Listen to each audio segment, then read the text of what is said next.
Test tube babies कैसे पैदा होते हैं? क्या इस तरीके से टेस्ट ट्यूब के अंदर बच्चे को बनाया जाता है? आखिर मेल और फीमेल के कांटेक्ट में आए बिना ही बच्चे को कैसे पैदा कर लिया जाता है और आखिर इसकी जरूरत पड़ती कब है?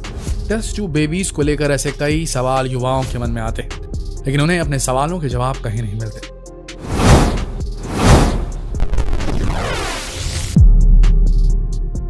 आज का हमारा वीडियो डेडिकेटेड है उन सभी युवाओं को जो IVF और टेस्ट ट्यूब बेबीज के बारे में जानना चाहते हैं। ये जानकारी हर युवा के लिए जरूरी है, क्योंकि तेजी से बदलती इस दुनिया में आज फर्टिलिटी रेट लगातार घटता जा रहा, जिसकी वजह से आज कई आंगन बच्चों की किलकारियां सुनने को तरस रहे हैं। ऐसी दंपतियों के लिए IVF या टेस्ट ट्यूब बेबी किसी वरदान से कम नहीं। ये टेक्नोलॉजी उन महिलाओं के लिए किसी दुआ की तरह है जो नेचुरल रूप से बच्चों को जन्म देने में असमर्थ होती है। इस प्रक्रिया का नाम टेस्ट ट्यूब बेबी भले ही है, परंतु इसमें बच्चे का विकास टेस्ट ट्यूब में नहीं होता, बल्कि पूरी तरह से नेचुरल तरीके से माँ के गर्भ में ही होता है। टेस्ट ट्यूब बेबी और IVF ये दोनों एक ही हैं। इनमें कोई भी किसी भी प्रकार की कोई डिफरेंस नहीं है, केवल इनका नाम अलग अलग है। टेस्ट ट्यूब बेबी की पद्धति एक ऐसी आधुनिक पद्धति है जिसके द्वारा महिला के ओवरीज से एग को अलग करके उसे पुरुष के स्पर्म के साथ मॉडर्न लैब में फर्टिलाइज किया जाता है। इसके बाद जब एम्ब्रियो तैयार हो जाता है तो उस एम्ब्रियो को पुनः महिला के गर्भाशय में ट्रांसफर कर दिया जाता है। इस प्रोसेस को ही IVF यानी कि इन विट्रो फर्टिलाइजेशन कहा जाता है। अब आप सोच रहे होंगे कि आखिर किस सिचुएशन में IVF की जरूरत पड़ सकती है। जो महिलाएं इनफर्टिलिटी जैसी समस्या से जूझ रही हैं, ये IVF टेक्नोलॉजी उनके लिए बहुत कारगर साबित हो सकती है। टेस्ट ट्यूब बेबी की टेक्नोलॉजी उन दंपतियों के लिए बिल्कुल ही उपयुक्त है जिनकी फेलोपियन ट्यूब में ब्लॉकेज के कारण उन्हें संतान प्राप्ति में बाधा आ रही है। ओव्यूलेशन की परेशानी होने पर महिलाएं गर्भधारण नहीं कर पाती हैं और ऐसे में IVF की मदद से ओव्यूलेशन की समस्या को दूर कर महिला को गर्भधारण कराया जा सकता है। यदि किसी महिला के यूट्रस में कोई समस्या या फिर उसका आकार सही नहीं है तो भी टेस्ट ट्यूब बेबी या IVF पद्धति के माध्यम से समस्या को दूर कर बच्चे की ख्वाहिश को पूरा किया जा सकता है। यूट्रस में रसौली यानी कि नियोप्लाज्म होने के कारण महिलाओं को बांझपन जैसी समस्या हो जाती है। ऐसे में IVF के द्वारा रसौली की समस्या को दूर करके संतान सुख दिलाया जा सकता है। इन सभी समस्याओं के साथ साथ यदि मेल में इनफर्टिलिटी के कुछ भी सिम्टम है, जैसे कि स्पर्म का खराब आकार तथा स्पर्म की संख्या में कमी या फिर उनकी गति में कमी होने के कारण भी इनफर्टिलिटी की समस्या होती है, इस समस्या को भी IVF टेक्नोलॉजी के माध्यम से रिजॉल्व किया जा सकता है। आजकल युवा अपने करियर और दूसरी चीजों में इतने बिजी हो जाते हैं कि अक्सर उनकी शादियां अधिक उम्र में होती है। अगर महिला की उम्र 40 से अधिक हो तो उसे प्रेगनेंसी में प्रॉब्लम हो सकती है। ऐसे में भी IVF फायदेमंद हो सकती है। अब हम आपको IVF के बारे में और डिटेल से बताएंगे। उसके पहले आपको ये जानना भी जरूरी है कि नॉर्मल फर्टिलाइजेशन की प्रोसेस क्या होती है। फीमेल की बॉडी में हर माह ओवरी से एग रिलीज होते हैं और ओवरी से रिलीज होने के बाद ये फेलोपियन ट्यूब में जमा हो जाते हैं। जब फीमेल और मेल आपस में संबंध बनाते हैं तो मेल के स्पर्म फीमेल के वजाइना में रिलीज हो जाते हैं। ये स्पर्म यहाँ से फेलोपियन ट्यूब में एंटर कर जाते हैं और यहाँ कर ये स्पर्म एग में एंटर कर जाते हैं और इसी प्रोसेस को फर्टिलाइजेशन कहते हैं। ये फर्टिलाइज्ड एग फेलोपियन ट्यूब से होता हुआ यूट्रस में पहुंच जाता है और अब ये भ्रूण में बदलना शुरू हो जाता है। फर्टिलाइज्ड एग यूट्रस में पहुंचने के बाद बहुत सारे सेल्स में बढ़ता है। बॉल नुमा अंडे को ब्लास्टोसिस्ट कहा जाता है। फिर ये ball pregnancy hormone HCG release करता है। यह हार्मोन ओवरीज को और नए अंडे रिलीज न करने के निर्देश देता है।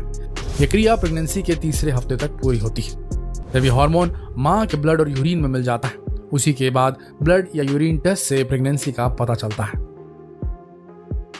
अब चलिए वापस आते हैं IVF पर और देखते हैं कि पूरी प्रोसेस कैसे होती है। यह पूरी प्रोसेस 5 स्टेप्स में पूरी होती है। पहला स्टेप है ओवेरियन स्टिमुलेशन। हर महिला की बॉडी से हर माह में केवल एक बार ही एग रिलीज होता है, लेकिन IVF के लिए ज्यादा एग की जरूरत होती है। ऐसे में महिला के शरीर में एग की मात्रा बढ़ाने के लिए उसे fertility hormone, follicular stimulating hormone युक्त फर्टिलिटी ड्रग्स दी जाती है। इससे यूट्रस सामान्य से अधिक एग रिलीज करता है।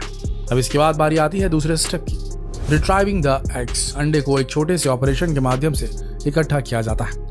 वजाइना के माध्यम से यूट्रस में एक बहुत पतली सुई डाली जाती है। सुई में एक सक्शन डिवाइस जोड़ी होती है।